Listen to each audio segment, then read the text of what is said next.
네, 아모스서가 거의 끝나가고 있는데요. 우리 아모스서에서는 5개의 환상이 나옵니다.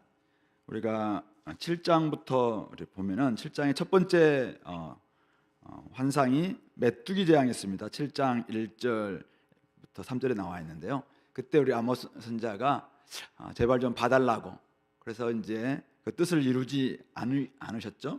두 번째 재앙이 불재앙인데 불로 징벌하겠다, 그렇게 하나님께서 환상을 보여주셨는데, 또 아모스 선지자가 청하건대 제발 야곱이 미약하니까 어떻게 설 수 있겠습니까? 좀 봐달라고 그렇게 하니까 내가 이것을 이루지 않겠다. 중보기도를 통해서 이제 그 뜻을 돌이키시는 이런 모습을 보여주고 있죠. 세 번째 환상이 다림줄 환상인데 7절에 나와 있었어요. 다림줄을 가지고 쌓은 담 곁에 주께서 다림줄을 잡고 서셨는데, 이 이제 담이 얼마나 기울어졌는가 이걸 판단하는 것이죠. 결국 기울어진 담은 무너뜨릴 수밖에 없다. 그래서 결국은 이때는 용서하지 않겠다. 이때는 사실은 우리 아모스 선지자가 중보기도 하지 않습니다. 이미 기울어져 있는 것이 명확하기 때문에 아마 그렇겠죠.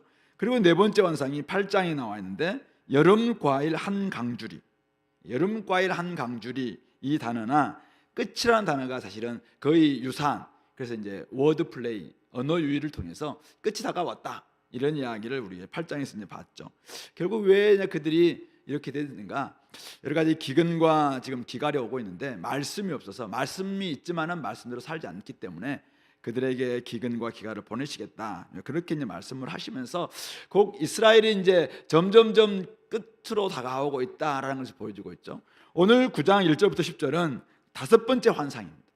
5번째 환상이 오늘 1절부터 4절 보시면은 주께서 제단 곁에 서서 말씀하시기를 기둥머리, 이제 성전 기둥이 있죠. 성소 기둥이 있는데 기둥머리를 쳐서 문지방은 문턱이잖아. 문턱이 막 움직이니까 결국은 이 기둥머리가 떨어져서 사람 무리의 머리에 떨어지게 하라. 그럼 어떻게 되겠습니까? 압사 되겠죠. 압사. 그렇게 해서 남은 사람들, 혹시 그래도 이제 남은 사람들은 칼로 죽이겠다. 그래서 그러면서 한 사람도 도망하지 못하고 한 사람도 피하지 못하리라, 이렇게 이야기합니다.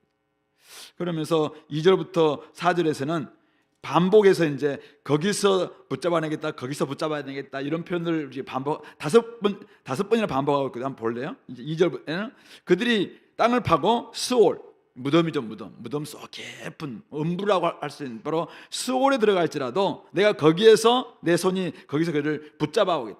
그가 자기의 이제 죽지 않으려고 스올까지 막 들어가서 자기 막 그 속에 숨어 있다 할지라도 하나님이 거기서 붙잡아내서 그를 죽이겠다 이거죠. 그리고 하늘에 이제 가장 높은 곳, 하늘에 올라갈지라도 내가 거기에서 붙잡아내리겠다. 그리고 이제 눈에 보이는 산은 갈멜산 꼭대기가 가장 큰 높은 산일 수 있는데, 갈멜산 꼭대기에 숨을지라도, 산 꼭대기에 가서 숨을지라도 내가 거기에서 찾아낼 것이고, 내 눈을 피하여 바다 밑에 자 깊은 심해 그곳에 숨을지라도 내가 거기에서 뱀을 명령하여, 바다뱀이 심해 들어가나요? 아마 이제 바다 깊은 바닷짐승을 통해서 명령하여 물게 할 것이다. 마지막으로 원수 앞에 사로잡혀 갈지라도, 그냥 멀리 타국 멀리 가서 그곳 사로잡혀 갈지라도 거기에서 칼을 명령하여 죽이게 할 것이다. 한마디로 뭡니까? 어디로 가든지 내가 다 찾아내서 널 죽이겠다. 그러면서 내가 그들에게 주목하여, 하나님 다 주목하고 계시는데 화를 내리고 복을 내리지 아니하겠다, 이런 이제 환상이자 말씀을 들려주고 계시는 것이죠. 이 아모스 선지자가 지금 보고 있는 환상, 오늘 9장 1절에 나와 있는데 주께서 성소 제단 곁에 서 계십니다. 북이스라엘의 이제 베델 제단이겠죠. 베델 성소에, 남쪽에 예루살렘이 있으니까 자기들은 베델이나 단에다가 이제 제단을 만들고 성소를 세워서 거기에서 나름대로 제사를 열심히 드렸는데, 하나님이 지금 왜 서 계십니까? 그들의 재물을 흠양하기 위해서가 아니죠. 지금 심판관, 재판관으로서 선고하기 위해서, 판결하기 위해서 그 자리에 지금 서 계시는 것입니다. 이스라엘은 베델과 길갈, 단 이런 제단에서 열심히 그들은 예배를 드렸습니다. 하지만 그 예배 하나님 앞에서는 위선적인 예배였습니다. 왜냐하면 삶에서 공의와 정의를 전혀 실천하지 않았다, 버렸던 그런 예배였기 때문에 하나님은 그런 예배, 껍데기 예배다 이렇게 받지 않으신다는 것이죠. 종교의식, 예식 굉장히 복잡했고 다 있었습니다. 하지만 그들이 예배를 드리고 있었지만은 점점 죽어가고 있었던 것이죠. 그래서 끊임없이 몇 가지 환상을 가지고 지금 끝이 다 오고 있다 계속 함에도 불구하고 그들이 바뀌지 않는 것입니다. 그러니까 오늘 하나님께서 제단이 있는 성소를 무너뜨리시겠다라고 선포하고 계십니다. 기둥머리를 쳐서 문지방이 움직이게 하고 그것이 부서짐으로 말미암아 그 예배드리고 있는 모든 사람들을 다 그냥 그 머리 위에 떨어지게 만들겠다. 결국 압사당할 수밖에 없을 것이고, 그리고 남는 사람들은 또 칼로 죽이겠다.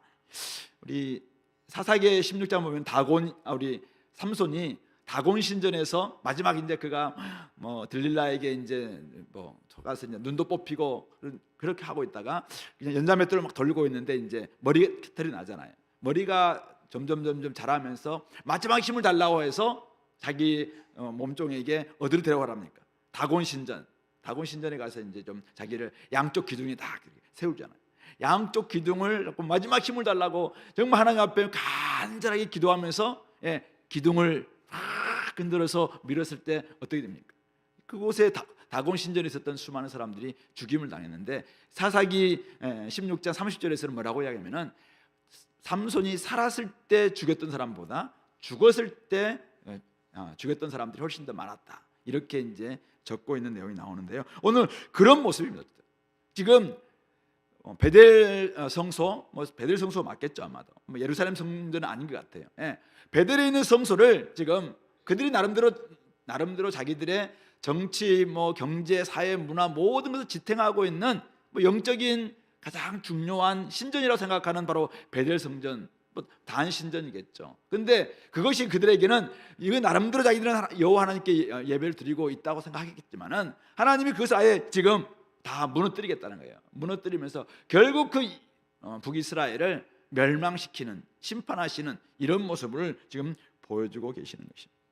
그러면서 내가 그들에게 주목하여 화를 내리고 복을 내리지 아니하겠다 그렇게 이야기하고 있습니다.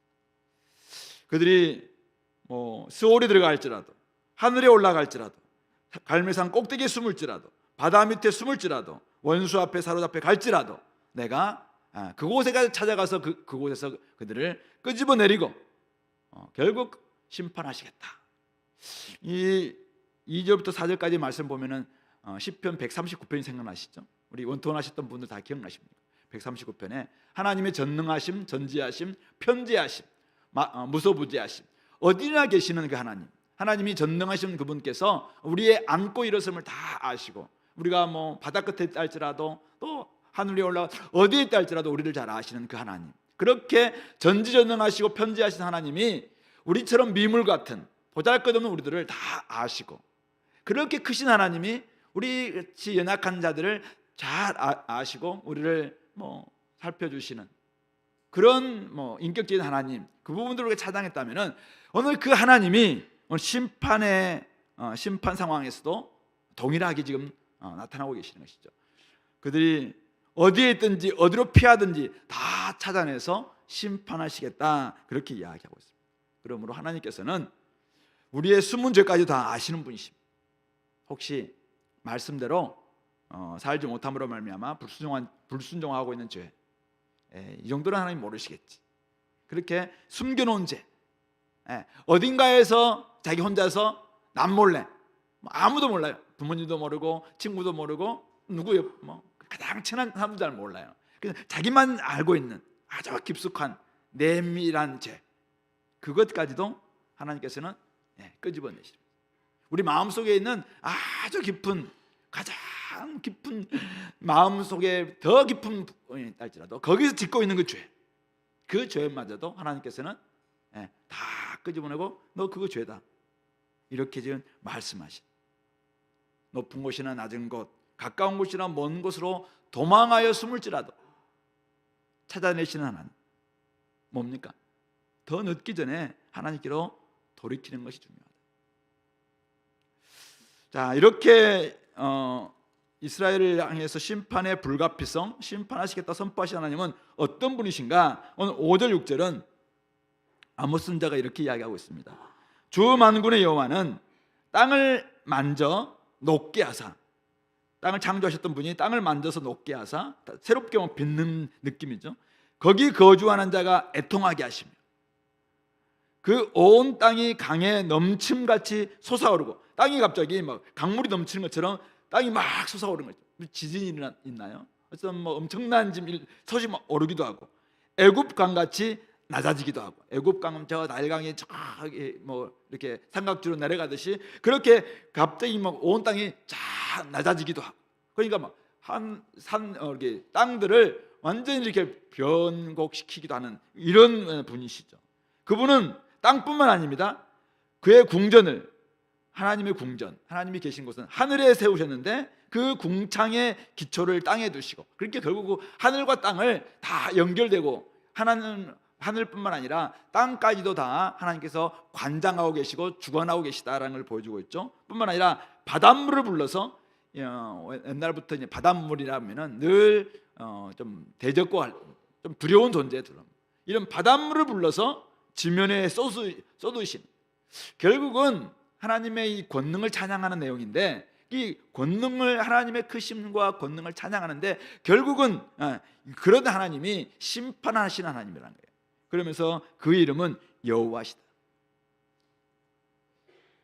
만군의 하나님, 그분께서 여호와신데, 그분이 하늘과 땅을 창조하실 뿐만 아니라 지금도 유지하시고 주관하시고 통치하시는 창조주신데, 그분이 땅을 만질 뿐만 아니라 결국 하늘과 바다와 땅을 다 함께 다 주관하고 계시기 때문에 우리가 어디로 숨을 수 있겠냐, 우리가 어디에 숨어본들 하나님께서 찾아내지 못할 존재는 어디 있으며, 아무리 여러분들이 몇 년 동안 도망친 외국에 도피하거나 이런 사람들은 우리나라에서 잘 못 잡기도 하잖아요. 국제적으로 공조해서 몇 년이 지나고 온 다음에 붙잡아 오기도 하지만은 결국 어디로 도망치면은 잘 못 잡아오는데, 오늘 혹시 하늘에 올라간다 할지라도 땅 밑에 들어가고 바닷속에 들어간다 할지라도 하나님은 전능하신 하나님이고 모든 하늘과 땅과 바다를 다 주관하시고 지금도 통치하시고 살피시고 유지하시는 그분이시기 때문에 그분을 피할 수는 없다. 지금 그렇게 이야기를 하고 있는 것입니다. 그러므로 하나님을 피할 수 없다면 어떻게 해야 돼? 오늘 이스라엘 백성들을 향해서 지금 이렇게 이야기는 마지막 경고처럼 마지막 환상을 보여주면서 너희들이 망한다, 이게 망한다. 그러므로 빨리 하나님의 낯을 피할 수 없다. 이거는 심판은 불가피하다. 오직 방법 하나밖에 없다는 것이다. 심판은 명확하게 지금 진행되고 있습니다. 5가지 지금 환상을 통해서 이제 끝이 왔어요. 제단마저 이제 이스라엘을 지탱해주고 있었던 종교, 영적인 체제까지도 다 무너지는, 이제는 심판이 왔습니다. 근데 그 하나님은, 심판하신 하나님 어떤 분이시냐죠? 전지전능하신 하나님입니다. 편지하신 하나님이십니다. 우리 안고 일어섬을 다 알고 계신 하나님입니다. 우리가 죄를 짓고 어디에 있든지 다 찾아낼 수 있는 그런 하나님이십니다. 그 하나님을 알고, 그 하나님의 성품을 알고, 그 하나님이 어떤 분이시고, 그 하나님이 창조할 뿐만 아니라 지금도 온 땅을 유지하고 주관하시고 통치하시는 그런 하나님이심을 안다면은 어떻게 해야 돼요? 그분 앞에 빨리 돌아오라. 그분 앞에 빨리 손들고 항복해라. 겸손하게 나와라. 지금 그런 이야기 하고 있는 것입니다. 하나님의 능력이 크시고 하늘과 땅과 바다까지 주관하시면 믿는다면은 이제 더 이상 도망치지도 말고, 더 이상 교만하지도 말고, 더 이상 하나님 앞에 대항하지도 말고 이제는 돌이켜고 이제 주님 앞에 돌아와라. 그런 이야기를 우리 6절까지 하고 계시는 것이죠. 이 문지방이 무너지는 환상을 보여주시면서 한 사람도 피하지 못한다. 죄 지었다면 한 사람도 피하지 못한다. 철저한 멸망과 심판만이 이제는 기다리고 있다라고 말씀하고 있습니다. 그동안 이스라엘 백성들은 창조주 하나님의 위엄과 능력, 전능하심, 또 편지하심 열심히 찬양했던 사람들입니다. 우리가 7장이었나요? 보시면은 6장 7장 쭉 여러분들 한번 우리 이전에 봤다시피 이들은 다윗의 악기를 만들기도 하고 끊임없이 막 찬양도 하고 수없이 그들은 온갖 악기를 만들어서 아름다운 소리로 하나님을 찬양하고 비파 소리로 하나님 막 높이고 이랬던 사람들이 바로 이들입니다.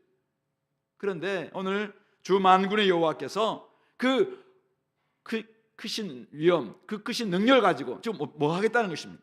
이들을 심판하시겠다고 이야기하고 있습니다. 자신들이 찬양했던 하나님, 그 크심을 찬양했는데 그 크신 하나님께서 이들을 심판하고 계신다라는 사실을 이들은 무지하고 있는 것이죠. 깨닫지 못하고 있는 것입니다. 만군의 하나님께서 온 땅을 창조하셨고 자기들을 구원하셨다. 이것을 얼마나 그들은 높이고 찬양하고 자부심을 가졌겠습니까? 근데 지금 그런 하나님이 땅을 높게 만드시고 거기 거주하는 자들이 애통할 수밖에 없도록 만들겠다. 그런 부분에 대해서는 막 찬양하고 묵상하고 했겠지만은 그것이 자신들의 대상이 된다는 사실에 대해서는 성찰하지 못하고 있었던 것이죠. 누구든지 하나님을 대적한다면 그 크신 하나님께서 심판하심을 정말 그들은 깨달았겠죠 그동안. 그래서 자기 원수들은 이제는 죽었다 이렇게 하지 않았겠습니까? 근데 그런 하나님이 지금 누구를 주목하고 있냐면은 자신들을 주목하고 있고 자기들은 그렇게 하나님을 찬양하고 하나님을 노래하고 하나님을 높였던 그들을 향해서 하나님이 지금 무서운 눈으로 주목하고 있다는 사실들을 지금까지 깨닫지 못하고 있었다는 것이죠. 그 증거가 뭐예요? 그 증거가 그냥 여전히 세상에서 정의와 공의를 버리고 상하상에 눕고 침상에서 기지개 켜면서 힘없는 자를 밟고 부장한 새를 거두고 의인들을 학대하고 가난한 자들을 짓밟는 이런 모습들. 그러니까 하나님에 대한 두려움이 있다면은, 하나님에 대한 깨달음이 있다면은 하나님이 정말 공의로우신 하나님이다라는 사실을 진짜 그들이 찬양한 대로 공부한 대로 믿었다면은 어떻게 이런 삶을 살 수 있냐 이거죠. 근데 이런 삶을 살면서도 하나님을 찬양했다는 것은 하나님이 결국 자신들에 대해서 지금 어떤 눈으로 바라보고 있는지에 대해서 깨달음이 없었고 인지하지도 못했고 그에 대한 성찰도 하지 못했기 때문에 이런 삶을 살게 되었다는 것입니다. 그러므로 오늘 이 5절 6절만 봐도 어쩌면은 그동안 열심히 그들이 찬양했던 크신 하나님을 지금 어쩌면 아모스 선지자가 다시 한번 드러내주는 것은 뭘까요? 제가 보기에는 찬양의 역습 이런 단어가 있을지 모르겠어요. 자기들이 많은 찬양했습니다. 근데 찬양했던 하나님은 크십니다. 하나님은 정말 광대하십니다. 하나님은 전지하십니다. 하나님은 전능하십니다. 하나님은 어디나 계십니다. 막 찬양했던데 그 찬양의 내용이 지금 자기들을 공격하고 있는 거죠. 크신 하나님이 전지전능하신 하나님이 죄를 가지고 있으면서 전혀 깨닫지 못하고 있는 우리를 향해서 막 공격하는 것이죠. 찬양의 역습, 하나님의 역습. 하나님의 배신이라고 생각할까요? 근데 사실은 하나님 입장 속에서는 이들이 배신한 거죠. 그렇게 하나님을 자기의 하나님은 그들을 백성 삼아 주셨고 그렇게 오랫동안 기다려 주셨고 또다시 말씀을 보내시고 선지자를 보내고 이상을 보내고 끊임없이 깨닫도록 하고 있는데도 불구하고 그렇지 못하고 돌이키지 않고 있는 이런 모습에 대해서 오늘 이 하나님은 정말 크신 하나님이시다. 그런데 그 크신 하나님이 하늘과 땅과 바다 모든 것을 주관하시는 하나님이 만약 죄를 여전히 가지고 있다면 내가 용서할 수 없다. 한 사람도 피하지 못할 것이고 거기에서 내가 끌어낼 것이고 거기에서 내가 붙잡을 것이고 거기에서 내가 뱀을 보낼 것이고 거기에서 칼을 보내서 죽이겠다. 이렇게까지 이야기하고 있는 것이죠. 그러므로 오늘 우리가 하나님 어떻게 찬양하고 있습니까? 여러분들이 하나님을 오늘도 말씀 묵상하면서 찬양했습니까? 전지전능하신 하나님을 찬양하고 온 세상을 만드신 하나님 참 찬양하고 나를 잘 알고 계신 하나님을 찬양했습니까? 그러면 그 하나님이 오늘 나를 향해서 지금 눈여겨보고 계시다. 내가 어떻게 사는 것이 맞는가? 한번 돌이켜보시면서 내가 하나님 나를 정말 세밀하게 살펴보고 계시구나. 그런 점에서 혹시 문지방이 흔들리는 것 같은 나의 삶에 하나님이 지금 막 흔들고 계시는 것은 뭐가 있는지 한번 보시고, 찬양과 삶이 이렇게 너무 이렇게 떨어져 있는, 따로국밥처럼 떨어져 있는 이런 모습이 되지 않도록 한번 자신들을 돌아볼 수 있기를 바랍니다. 두 번째 파트가 7절부터 10절인데요. 왜 하나님께서는 이렇게 심판을 예고하시고 나중에 실제로 심판하셨냐면은 7절 8절 나와 있는 것처럼 여호와의 말씀이니라. 이스라엘 자손아, 너희는 내게 구스 족속 같지 아니하냐. 이스라엘인 구스, 저 에디오피아, 거기과 뭐 별반 다르지 않다는 것입니다. 그러면서 내가 이스라엘을 애굽 땅에서 구원했죠. 불러내서 가나안 땅으로 옮겼던 것처럼, 약속의 땅으로 옮겼던 것처럼 블레셋 사람을 갑돌이라는 곳에서 사실은 하나님께서 이동시켰다는 거예요. 어쨌든 그들을 구속했다는 것이죠. 그들에게 지금 여기 위치에 있게 만들었다는 거죠. 아람 사람들, 어쩌면 이스라엘 백성들에게는 원수와 같은 그런 나라이기도 했던 아람 사람들도 내가 기르에서 올라오게 하지 아니하였느냐, 그렇게 이야기하고 있습니다. 그러면서 보라, 주 여호와의 눈이 범죄한 나라를 주목하노니 내가 그것을 지면에서, 범죄한 나라를 지면에서 멸하리라. 그러나 야곱의 집은, 이스라엘, 북이스라엘 가리키죠. 야곱의 집은 온전히 멸하지는 아니하리라.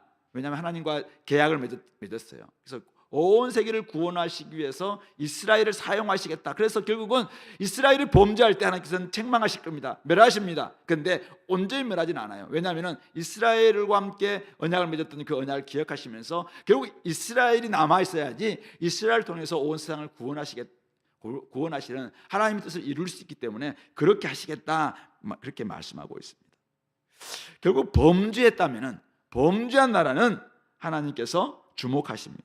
범죄했다면 이스라엘이라고 해서 하나님의 심판을 피할 수 있는 것이 아니다. 하나님은 모든 민족을 동일한 방식으로 다루신다라고 말씀하고 있는 것입니다. 그래서 블레셋을 갑돌에서 이끌어내고 아람 사람들을 기르에서 이끌어냈듯이 이스라엘도 블레셋에 이끌어낸 것은 맞아요. 그러나 동일하게 하나님께서는 때로는 선인과 악인에게 비와 햇빛을 그대로 주시는 것처럼 동일한 하나님이 정해놓으신 질서와 규범을 제대로 지키기만 한다면 누구든지 보호를 받을 수 있다는 것입니다. 하나님 믿는 사람이든 믿지 않는 사람이든 하나님이 정해놓으신 규범, 질서를 잘 지켜낸다면 하나님의 보호 가운데 있을 것입니다. 그러나 만약 하나님의 엄청난 은혜를 받았음에도 불구하고 블레셋 애굽 땅에서 구속받은 놀라운 은혜를 선물 받았음에도 불구하고 그것에 대해서 깨닫지 못하고 불순종하고 교만하게 살아간다면 이스라엘 할지라도 심판받을 수밖에 없다라고 지금 이야기하고 있는 것입니다. 결국 온 세상을 구속하시는 하나님의 뜻 때문에 남은 자를 남겨두시겠지만은, 나중에 11절 이하에 나오는 것처럼 남은 자를 통해서 구속하시겠지만은, 그러나 결국 범죄한 이스라엘은 심판받을 수밖에 없다라는 이야기를 여기서 하고 계십니다. 그러면서 그것을 농부가 곡식을 채질하는 것에 비유하고 있습니다. 9절 10절에 보라, 내가 명령하여 이스라엘 족속을 만국 중에서 채질하기를 채로 채질함과 같이 하려니와 그 한 알갱이도 땅에 떨어지지 아니하리라. 저는 여기서 나오는 이 알갱이가 우리 이제 개역개정에서는 좀 알곡처럼 느껴지잖아요. 그래서 제가 표준세번역을 읽어드리겠습니다. 똑똑히 들으라. 내가 이제 명령을 내린다. 곡식을 채질하여서 돌멩이를 하나도 남김없이 골라내듯이 세계 만민 가운데서 이스라엘 집안을 채질하겠다. 이런 내용입니다. 결국 여기서 나오는 이 알갱이, 이것은 우리 이제 체질이 뭔지 아시죠? 우리 키질을 하죠. 키질. 이렇게 곡식을 해서 이제 키질을 막 하게 되면은 바람이 막 불면서 껍데기는 날아가고 알곡은 이렇게 모이는, 이게 키질입니다. 키질로 막 해서 알곡을 모아 놓습니다. 근데 알곡을 가지고 이제 나름대로 이제 타작까지 다 하고 난 다음에 다시 이제 이것을 한번 채질을 해야 합니다. 그물망 같은 걸로 이제 한번 걸러내는 것이죠. 막 채질을 하면은 조금 작은 나달들, 이것들은 다 떨어지고, 밑에 있는 이제 이렇게 다른 그릇에 다 떨어지고, 위에 껍데기라든지 아주 큰 돌멩이라든지 이런 것들은 다 이제 키 위에 이렇게 남아 있겠죠. 바로 이거 키질입니다. 키질. 그래서 그 한 알갱이도 땅에 떨어지지 않는 뭐냐면은 다 골라서 버려질 벌어진다, 그렇게 이야기하고 있습니다. 그러면서 내 백성 중, 하나님이 내 백성이라고 이야기하고 있어요. 내 백성 중에서 누가 이렇게 그러니까 버려지게 될 한 알갱이와 같은 돌멩이와 같은 존재인가?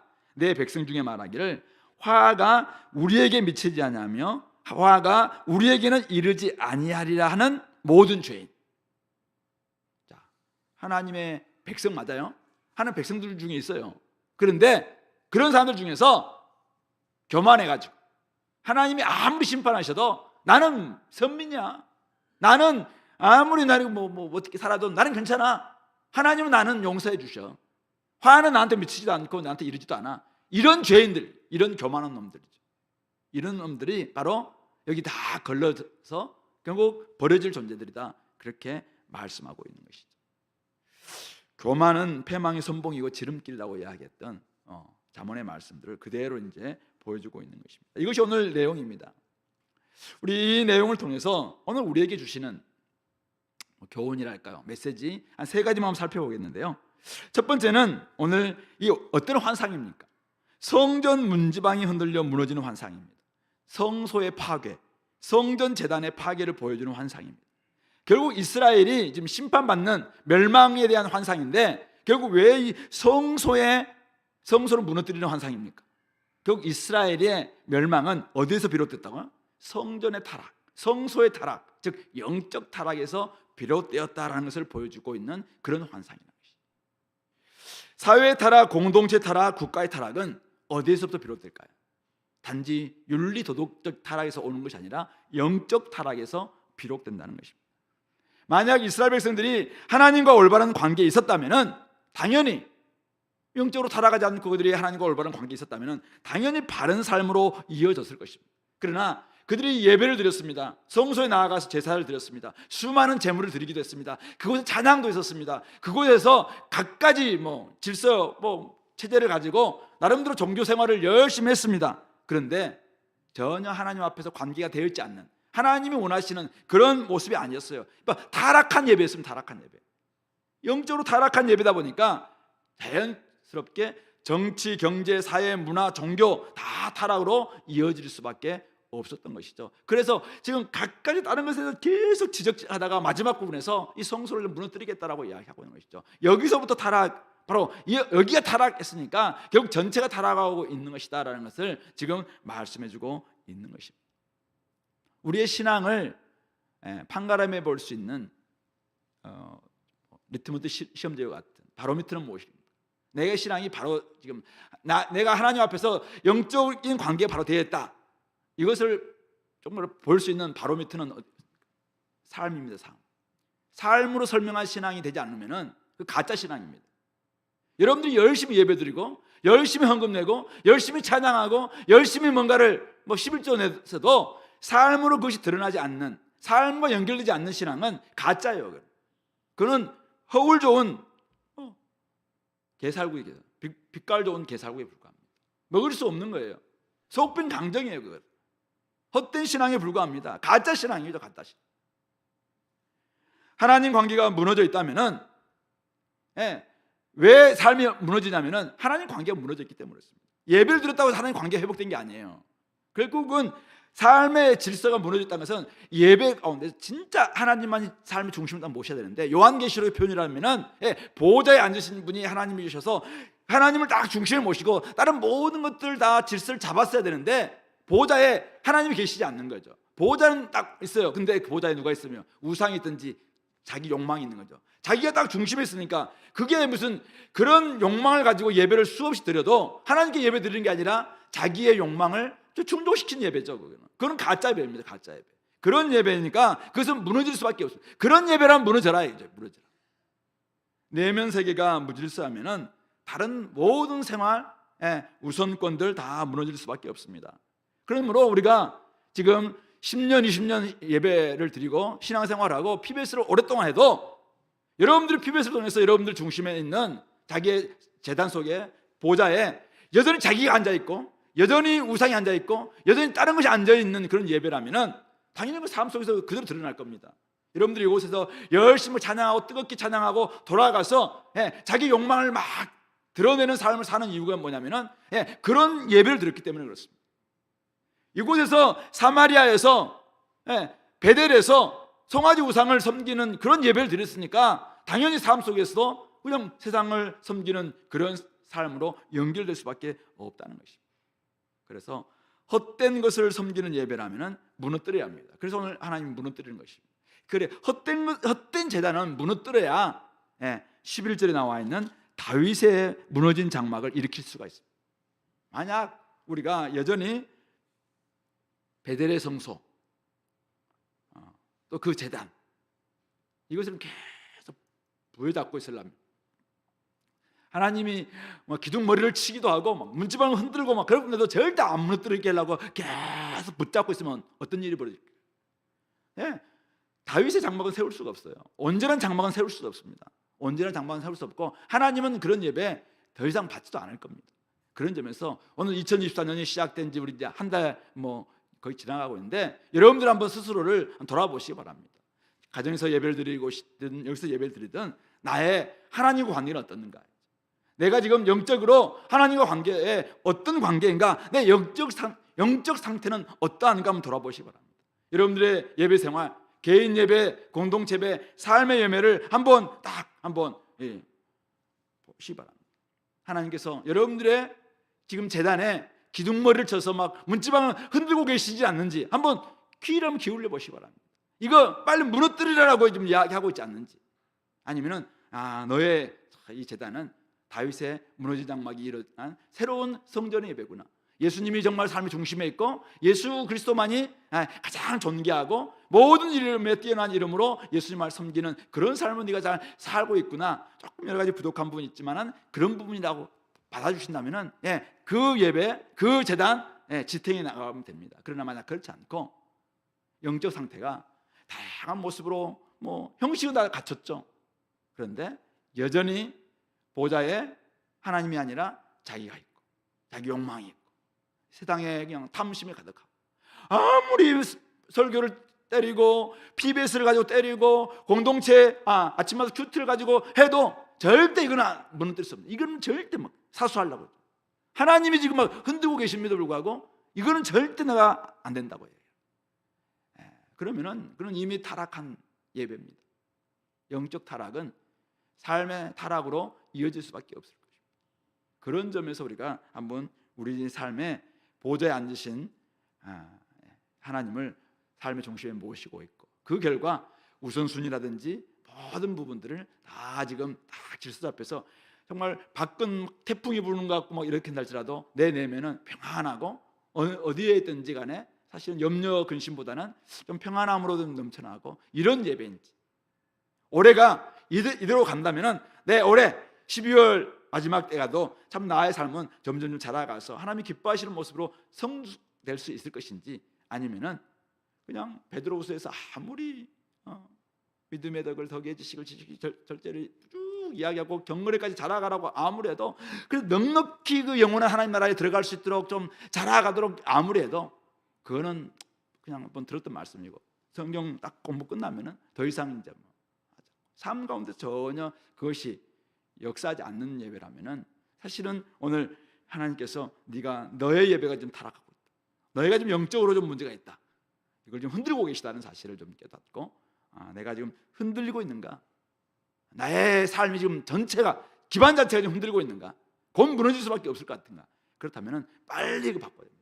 잘못된 예배는 빨리 무너뜨리시고 올바른 예배, 올바른 제단 세워서 하나님 앞에서 정말 새롭게 거듭날 수 있게 되기를 간절히 바랍니다.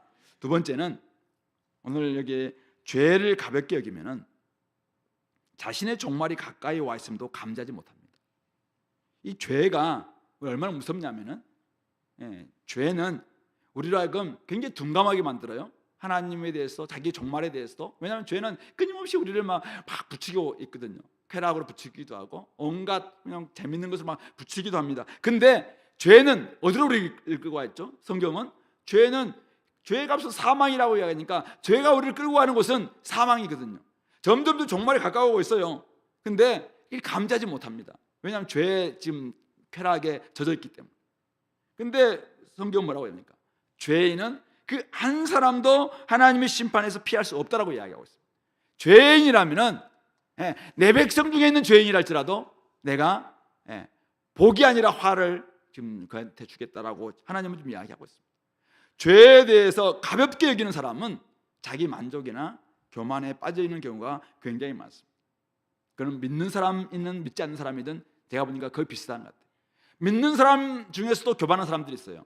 이런 사람들로 그냥 자기가 지금 얼마나 교만한지, 자기가 얼마나 지금 자만에 빠져 있는지, 자기가 얼마나 하나님을 멀리 있는지 이거 잘 몰라요. 하나님 믿는다고 이야기하면서도 그냥 늘 그렇게 하는 것이죠. 죄를 가볍게 여기기 때문에, 교만이라는 죄가 얼마나 무서운지에 대해서 이게 가볍게 생각하기 때문에 그렇습니다. 죄는 엄청난 능력과 권세가 있습니다. 죄는 우리를 사망으로 휘몰아치고 있습니다. 죄는 죄한테 딱 이렇게 붙잡히면은 예배를 아무리 드려도 죄에 붙잡혀 있으면 예배가 전혀 여러분의 삶을 바꾸지 못합니다. 삶의 죄의 영향을 받는 나머지 죄를 벗고 죄를 던져놓고 죄를 철저하게 회개하고 난 다음에 예배를 드려야 되는데, 죄를 부여잡고 예배를 드리면은 예배의 영향력이 우리한테 들어오지 못할 뿐만 아니라 예배 드리고 난 다음에 그 예배의 영향력으로 삶에 전혀 영향을 끼치지 못합니다.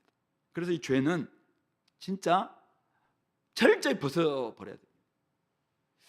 예수님께서 이스라엘 성전 제도 이스라엘 백성들 향해서 잎사귀가 상한 무화과 나무와 같다라고 이렇게 표현하셨어요. 그래서 예수님은 그 무화과 나무를 저주하셨습니다. 그럼 어떻게 됐습니까? 말라 버렸습니다. 오늘 우리가 죄에 물들어 있는, 우리 죄에 가득 차는, 어떤 작은 일할지라도 죄에 지금 사로잡혀 있는 그런 모습이라면은 결국 결과는 말라갈 겁니다. 저주받아서 말라가는 무화과 나무처럼 그렇게 말라가고 말 것입니다. 하나님께서는 그 어떤 죄라도, 아무리 깊이 숨겨놓은 죄라도 가볍게 여기지 않는다는 사실. 어디에 갖다 놔도 하나님께서는 다 끄집어내서 그거 회개하기를 요구하신다는 사실. 하나님은 성전 안에만 계신 분이 아니에요. 여러분들이 집 안에도 계시고, 여러분들의 마음 안에도 계시고, 여러분들이 숨어있는 바로 그곳에도 계십니다. 여러분들의 유튜브 안에도 계시고, 여러분들이 지금 하고 있는 쇼폼 그곳에서도 여러분들 끊임없이 탐닉하고 있는 거기에도 하나님은 계십니다. 그러니까 여러분들 빨리 이게 죄다라고 생각하는 부분이 있다면 빨리 회개하십니다. 찬란한 예배, 휘황찬란한 분위기 속에서 드린 예배, 멋지게 눈물 콧물 흘리면서 드렸던 그 예배, 그것 때문에 만족했다고 생각하지 마시고 죄를 빨리 버리셔야 돼요. 죄는 버리지 않으면은 하나님께서 함께 하실 수가 없습니다. 그러므로 여러분들의 일거수일투족을 다 지금 살피시는 하나님께서 죄에 대해서 계속 지금 추적하고 계십니다.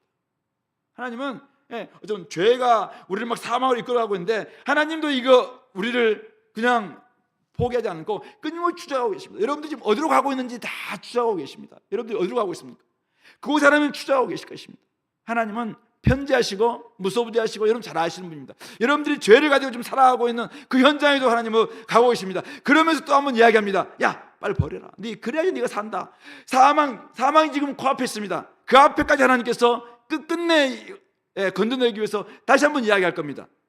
근데 끝내 죄를 버리지 않으면 어떻게 합니까? 죄에 의해서 나중에 그냥 레카차가 주차 위반 차 끌고 저기 보관소에 갖다 놓듯이 그냥 죄란 놈이 우리를 끌고 지옥으로 가는 거예요. 하나님이 지옥 보내는 게 아니라 이 죄란 놈이 우리를 끌고 사망으로 간다니까, 사망으로. 그러므로 이거 버려야 됩니다. 수월에 있든지 하늘에 있든지 갈매산 꼭대기에 있든지 바다 밑에 있든지 원수 앞에 있든지 분명히 드러내실 겁니다. 가볍게 여기시면 안 됩니다. 죄를 가볍게 여기서는 안 됩니다. 범죄한 사람 하나님이 주목하십니다. 화내리고 복을 내리지 않겠다고 이야기하셨습니다. 그러므로 죄에 대해서 철저히 회개하시기 바랍니다. 올해 11달 남아있습니다. 11달하고도 한 며칠 더 남아있잖아요. 여러분들 올해 지금 이렇게 어떻게 가겠습니까?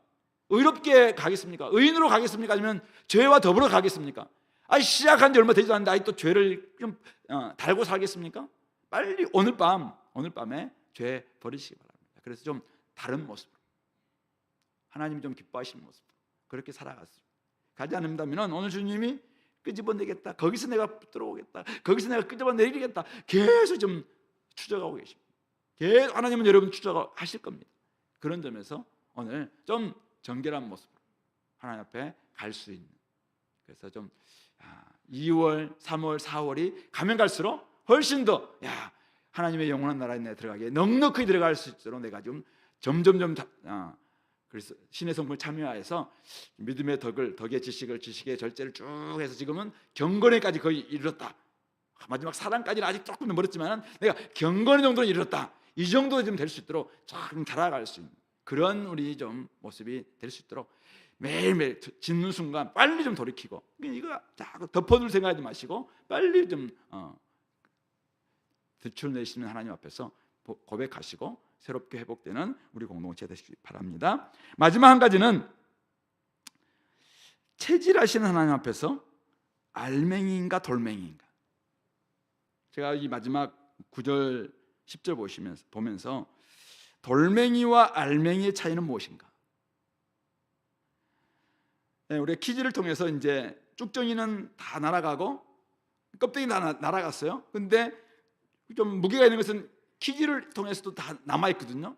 근데 거기는 콩 비싼데 돌이 있어요.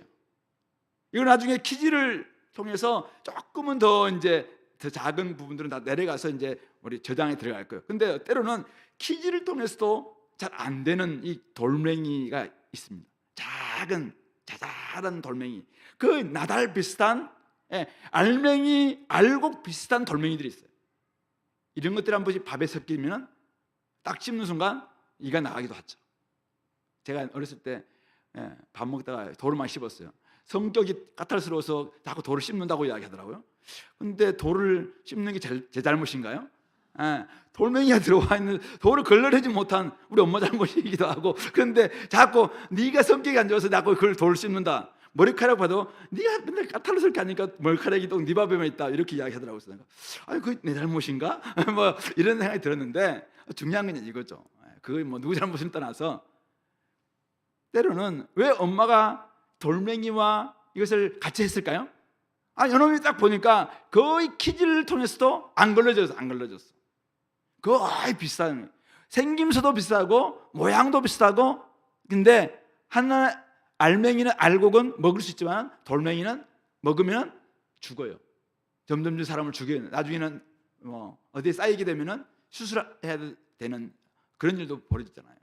근데 오늘 우리 하나님 백성들 가운데서 오늘 보니까 내 백성 중에 이런 돌멩이가 있다니까요. 키즈를 해서 걸러내야 될 돌멩이들, 한 알갱이 같은 이런 돌멩이들이 있더라는 거예요. 그 기준이 뭐예요? 바로 화가 우리에게는 미치지 않으며 나에게는 절대로 하나님의 화가 이르지 않겠다라고 생각하는 이 교만함. 그러니까 우리 교만이 하나님 앞에서, 하나님 백성 가운데서 이 교만은 참 얼마나 무서운 것인가라는 것을 우리에게 보여주고 있는 그런 내용입니다. 그런 점에서 하나님 앞에서 죄인, 이 특별히 교만한 죄인들, 그것은 걸러서 다 체질해서 버릴 수밖에 없는 그런 존재라는 사실을 좀 깨닫고, 내가 내 백성, 하나님의 백성이다, 여기에만 만족하지 마시고 내가 어떤 일을 해도 하나님의 화는, 하나님의 심판은 나에게는 미치지 않는다. 물론 우리가 구원의 확신을 가질 필요가 있어요. 그런데 자기의 삶은 엉망이면서 겸비하게, 겸손하게 하나님 앞에 반응하고, 그때 하나님 앞에 무릎 꿇고 좀 하나님의 말씀 앞에서 하나님 말씀 앞에서 종이 듣겠습니다, 이런 자세로 좀 나아가는 것이 아니라, 그냥 자기는 다 안 돼. 자기는 이미 다 구원은 다른 당상이고, 그래서 자기는 어떤 삶을 살아도 괜찮다, 이런 교만함, 이런 것들이 결국 하나님 백성 중에서도 결국 이런 하나님부터 걸러내는, 그래서 버림받을 수밖에 없는 그런 모습이라는 사실을 우리 기억했으면 좋겠습니다. 이스라엘 백성 중에 많은 왕들이 결국 버림받은 왕들이 아니었습니까? 몇몇 왕들만이 사실은 겸손하고, 나중에 하나님이 심판했을 때 마지막에 가서 철저하게 자신을 겸손하게, 겸비함을 통해서 하나님이 불러서, 선지자에게 불러서, 야 네가 므낫세의 마지막 겸비함을 네가 보느냐, 이렇게 마지막 지점에 가서 좀 겸비해가는 이런 사람이 있긴 했지만은, 진짜 하나님의 백성들 중에서도 이 겸비하지 않고, 겸손하지 않고, 교만하고 이런 모습들은 오늘 하나님의 체질을 통해서 걸러낼 수밖에 없는 그러한 돌멩이. 모양은 알맹이 비슷해요. 모양은 알곡 비슷해. 그러나 결국은 그 안에 생명도 없고 먹을 수도 없고 누군가에게도 영향도 끼치지 못하는 그런 존재들이 바로 이 교만한 백성들이다라는 사실을 깨닫고, 나는 여기에 해당되지 않도록 스스로 한번 돌아봤으면 좋겠습니다. 어떻게 하면 내가 이 교만하지 않을 수 있겠는가? 바로 하나님 앞에서 겸비하는 것입니다. 주 여호와의 눈이 범죄의 날을 주목하시고 한 알갱이도 땅에 떨어지지 않도록 다 걸러내서 버리신다. 체질에 걸릴 수밖에 없는 돌멩이, 하나님의 체질에 걸릴 수밖에 없는 껍데기라면 결국 하나님 앞에서 걸릴 수밖에 없구나. 그런 점에서 내가 무너질 수 있다. 하나님 앞에서 나도 잘못할 수도 있구나. 나도 정말 하나님의 때로는 심판, 정말 여기서 심판과 같은 이런 하나님의 뭐랄까요, 여러 가지 훈계 당할 수밖에 없다. 질책 당할 수밖에 없다. 책망 당할 수밖에 없는 그런 존재다 생각하시고, 정말 그때마다 하나님께 대항하지 마시고 겸비하게, 겸손하게 하나님께 순종할 수 있는 우리 공동체 모든 성도들 될 수 있길 바랍니다. 그러므로 올 우리 2024년 우리 공동체가 진짜 하나님께서 원하시는 거룩한 백성들, 거룩한 예배를 드릴 뿐만 아니라 거룩한 삶을 살아서 정말 하나님이 기뻐하시는 그런 모습으로 다 쓰임받을 거, 그런 여러분들로 인해서 우리 공동체가 좀 더 역동성을 좀 회복하고 또 많은 사람들을 키우고 또 많은 사람들에게 좀 매력을 좀 보여줌으로 말미암아 하나님의 선교에 이바지할 수 있는 우리 공동체 모든 성원들을 될 수 있게 되기를 말씀으로 권면드립니다.